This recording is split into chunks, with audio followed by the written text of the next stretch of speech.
Well, hey there, everybody. Welcome back to the channel. Thanks for hanging out with me again today. And today I'm sitting at a destroyed workbench that has gobs of wire and solder and just crap everywhere. So I'm in the midst of getting the globe liner all wired up and working. The little MSM unit is really cool. The sounds are great. The functions are cool. And there's a lot of soldering involved. I bought the whole kit from Bob, and I'm not affiliated with Bob's Hobby Concepts at all, but I will leave a link in the description so you guys can go check it out if you're interested. Down in the description, his website, it's hobbyconcepts.net, and he sells the individual units, and then he sells like starter kits. So I got the whole starter kit from him, and it's a great kit. It has the MSM, it has the speaker box, wiring, the LEDs for pretty much any of the trucks, heat shrink tubing, all kinds of stuff in one kit, and it's been very, very helpful. But the LEDs, which are typical, the wires are about 6 inches long, and it's just not enough to go from the rear of the truck to the front of the truck. So it's just a lot of soldering extensions onto the wires, grouping wires. So basically the way Bob shows wiring it up is you're basically clumping wires together and running one wire from the rear to the front. So like you can bind all your negatives together, or positives, I can't remember which one it is off the top of my head, but basically you bind all those together into one. You have one wire going to the MSM that's supplying, I think it's positive power, and then your negatives are coming back in groups. So your running lights, you group all those together and run those up with one wire. Your reverse lights, you group that together, run that up with one wire. So instead of having 30 wires in some instances running from the back of the truck up to the MSM, you've got like 5, 6, 7 at the most, probably. But it's just, soldering, cutting, soldering, cutting, soldering, cutting, soldering, trying not to get ahead of myself, trying not to do anything stupid, making sure that I'm not leaving wires too short. So you're kind of it's just taking a while. I'm not complaining at all. I'm enjoying it, except for the wiring. I just don't enjoy running LEDs and wiring and all that stuff. It's not what I like. So this part of it is trudging along kind of slowly. Now, the bodywork is still in progress because I'm kind of having to do some of the stuff and then stop, do something else, stop, and go back to this. So it's like the dash is done and ready to go in, but I don't want to put the dash in because you have to put the glass in. I can't put the glass in because I got to take the body out and put the last coat of flat on it and do some of the airbrushing on it. So it's just stuff like that. It's like I can only do so much here, and then I got to stop because I need to do something else. So let me work on this, and I can only get so far there because I got to have this done before that. Again, not complaining, just explaining why it's taking so freaking long. And, there's the distraction factor. So I have been looking for some maintenance related stuff for a while, mainly a motor lathe.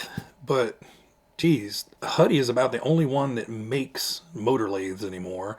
They're typically out of stock everywhere, and when you do find them in stock, they're 260, 270 and up. And then like you have to buy the cutters separate, so that's adding on another additional fee. And I'm like, it's gonna be over $300 by the time I get the motor lathe, get the cutter, get it shipped. And I'm like, that's a lot of money. So I've been looking on eBay, and I've seen quite a few that are missing parts, broken parts, doesn't run. And for a tool like that to be broken or not running typically means it was either used up or somebody just treated it terribly, and I don't want either one of those cases. So thankfully the other day came across one and was a reasonable price, but it had the make an offer selection, and so I made him an offer about 15ish. I think it was about $15 less than what he wanted, and within a few minutes I got the notification offer accepted, and I've been billed. So here we go. It is a full twister motor lathe kit. Now in the top here he has the full instruction manual, some sheets of emery cloth and superfine 1500 paper. It has some 4 extra cutters. One of them looks pretty used up. 2 of them feel pretty good. And then there's one that still has the factory coating on it. So that one is in great shape. Comes with a very pungent thing of brush and calm drops, which basically contents are petroleum distillates and flammable, do not intake internally. So pretty much it's blue kerosene from the smell of it. I don't know what else it would be, but the little motor lathe is here. It is in great shape. Has a really nice, what feels like brand new cutter on it. The only thing I did is I took the feet off of it. It had 3 out of the 4 little rubber feet. I've got some 3M square ones I'm going to put on, but it was wobbling, so I just popped them off real quick. And I changed the motor. He had a Speedworks Joel Johnson motor on here running this. Probably a little not torquey enough and probably too many RPMs to run this properly. So talking with Bob over at Uncle Bob's RC, I told him I had an 80 turn. You know, normally it's like a 35 to 55, and he's like 80 turn is fine. It's going to run just fine. So I stuck the Hackmoto 80 turn on there that I had. Got wires coming out to the little banana plugs, and it works great. All it does is basically the armature. Where did my armature go? And I'll have a whole video on this eventually. But your armature sits in here. Your little O-ring goes around the armature, and it goes down to the pulley on the motor, and then that drives the armature, and then you just maneuver the lathe to get it to where it barely touches, and then you roll this sideways. Oops, we're touching. So we just roll this sideways, and it just cuts a micro shaving off of the thing, and then back it up, and if it's not enough, you just turn this in a couple clicks, and then do it again until your commutator's all cleaned up. Again, I know very little about this other than what I've seen on YouTube myself, so I'm not going to give you guys a demonstration today. So the reason we bought the little motor lathe is between Alan and Zach. They've sent me quite a few older vintage style motors that probably could use a nice cleanup and new brushes. So I wanted to get one of these. Well, to run it, went over to Amazon, picked up a decent little 30 volt, 10 amp power supply. I think it was like 35 bucks. So all in with the motor lathe and the power supply to run it, I am well less than half of what I would have spent buying a brand new one. So thinking it's a pretty good deal.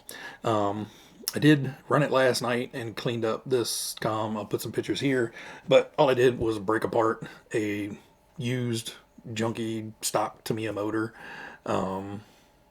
Yeah, this is stock Tamiya motor, and it was dirty, crusty, rusty. It was just nasty. It had been pulled out of something that had been run hard, and took it apart.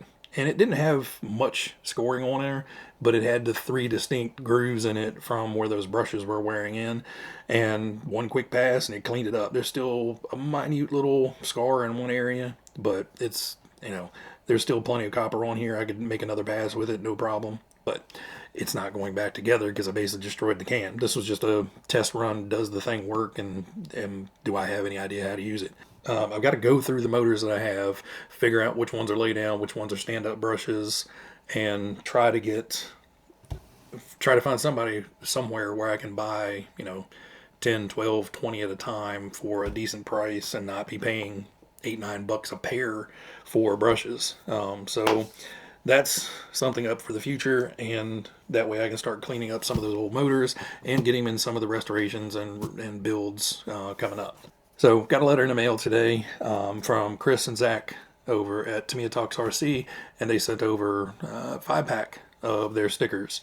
So toolboxes, sticker wall, I would say laptop, but there's no more room on that. But if you haven't checked out their channel, Chris is trying to basically collect as much as he can out of the first 100 of Tamiya RCs, and then just goofing off and playing with other ones as well. So I'll link them down in the description. If you guys go over there, check them out, like what you see, hit that subscribe button, help them out a little bit. The other thing I want to show you guys is the MRC Thunder King. It has not been out for a run yet. Basically, I got the body done. It is mounted on there. Now, I was not able to find a replacement body mount for the front. So basically, I just put Velcro underneath, front and rear. So now the body just Velcros on and off. And I have 3 body posts to get it back on there. And as you can see, it's crappy looking. Well, it's intentionally crappy looking. So when I got this from Steve over at No Music RC, the body was kind of beat up. It's chunks of paint missing where the body is flexed and it's chipped off over the years. Impacts, everything from 20, 30 years worth of being run around occasionally. So my plan was, hey, I've got a couple jars of the polycarbonate cleaner. Let me see if I can strip this and repaint it. No. I don't know what magic paint this was painted with. This usually takes off pretty much anything. This did not want to budge. So I made very little impact to the paint on here. So I decided, okay, what can we do? I could scuff it up, paint it on the outside, but it's still going to have a lot of cracks and fissures in the body. What I've done, let me get this out of the way.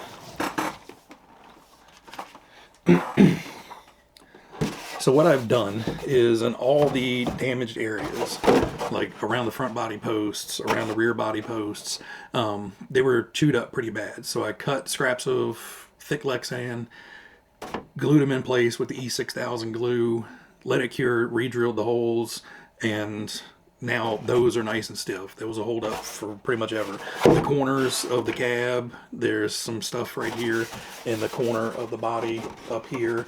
That's both been bolstered with both Lexan scraps, E6000, and where I couldn't get Lexan in there, some fiberglass drywall tape. Even here on the running boards, those have been flexed a few times and we're starting to crack. So I took some of my Lexan cutoffs from other body shells that had that nice 90-degree bend in it, cut those to length, glued those in. So the body has been reinforced a good bit and it's now pretty solid.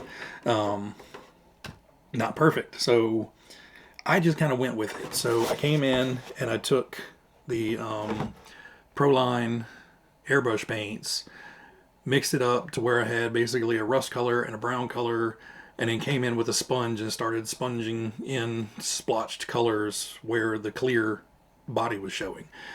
So that gave me a rusty, crusty background, and then I took the whole body out there, masked off the windows, put PS flat clear on the outside, airbrushed dirt and rust and grime in places, and then flat cleared back over that. Now, it's not going to last forever. Eventually, the flat will get scratched off.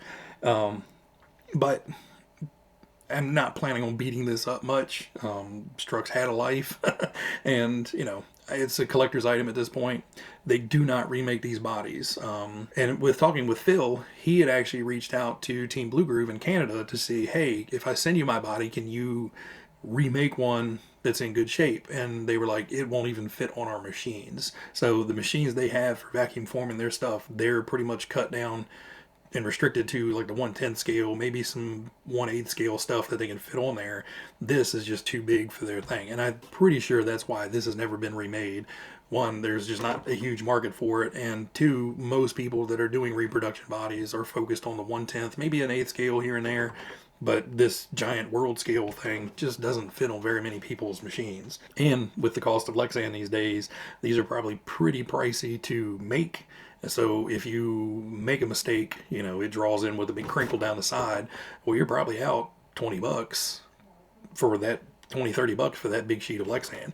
So, I don't blame them for not having reproduced this. I wish somebody did, but until somebody does, I'm stuck with kind of a chipped up, banged up, cracked up here and there body. And so we embraced it, went with the beater farm truck body. It's got some dirt and it's got rust streaks coming down the sides and all that stuff. So I will take this out, get pictures of it outside in the sunlight so you can see it a little bit better. Other than that, I've just cleaned it up really, really well. I did take and peroxide the tires, or the wheels, because the wheels were, like this color yellow. They were really, really yellowed and kind of had like a splotchy weirdness to them. I don't know whether they were painted previously or something, but they had some splotchy look to it. Thankfully, the peroxide stripped all that out, got them back to the white. Still not a pure white, but obviously against the body, they look pretty pure white. But not going to run it right now, unfortunately. It has been raining on and off for the better part of 3.5, 4 weeks. We did get a nice little stretch in there, but by the time it got just dry enough to get out and run something, we've had more rain. And now I think they're calling for thunderstorms. We had some last night, some this afternoon, severe ones tonight, and on and off over the next, 5, 6 days. So when I get out to run something, I don't know. But I will get pictures of this up close to you, or for you guys, so you can see it. It's been sitting over there waiting for a turn to get out and run. Just hasn't made it. But yeah, that's about it for today. I'm hopeful that by the end of the weekend, I will have the globe liner and the trailer finished, painted, done, running around, lights, sounds, all that stuff. That's the goal. Whether it happens or not, I don't know. We're actually fairly busy Saturday, and so Friday night, and Sunday are pretty much going to be my 2 days working on that. So that's why I'm getting this out, give you guys some updates of what's going on, what the status of stuff is, showing you the cool new lathe tool, and just rambling on, hanging out with you guys. So I appreciate you guys taking the time to watch, as always. I really appreciate you guys that have been donating to the Buy Me a Coffee. I have 3 folks that are monthly supporters, and at the end of every video, you guys will see their names. And then as well as just random support. I don't expect people to, do monthly subscriptions. I do appreciate it very, very much, but, it's not expected. And I don't expect you guys to, run out and be like, here's $5, here's $10. But I do really, really appreciate it. Doing all this stuff is very, very expensive, and all that little tiny bit, the affiliate things and this and that, all kind of it helps keep this machine rolling. But anyway, not begging for money. I appreciate everybody out there just watching and commenting. And, if it wasn't for you guys in the comments, I'd have probably rolled up the doors on this a year or so ago, and, just kept playing with the hobby on my own and watching your guys' videos. But you guys in the comments keep this thing going, so I appreciate it very much. Until the next one, guys, everybody out there, you guys be happy, be healthy, be safe. And thanks to these guys coming up for the extra support. Take care, guys.